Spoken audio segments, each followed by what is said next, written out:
என்ற ஒரு தெய்வம் வீட்டோட இருக்கு. நீ தனியா கோவில் கோலம் அலைவதும் தான் எதுக்கு? அம்மாவின் பாதத்தில் கற்பூரம் கொடுத்து அட ஆனந்த கண்ணீரில் அபிஷேகம் நடத்து. ஓ ஓ அட காட்டு வேலங்கெல்லாம் கொழுத்தாத்தா மதிப்பு, அட காவி துறவி எல்லாம் மெலிஞ்சாத்தா மதிப்பு.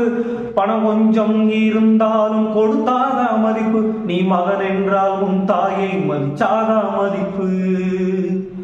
தனக்கென வாழ்பவன் இரு கையில் இறக்கிறான், பிறக்கென வாழ்ந்தவன் இருந்துமே இறக்கிறான்.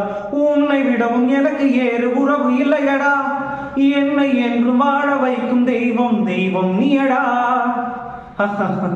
அதாண்டா இதாண்டா அருணாச்சலம் நான் தாண்டா, அன்னை தமிழ்நாட்டுல நான் அனைவருக்கும் சொந்தம்டா. அதாண்டா இதாண்டா அருணாச்சலம்.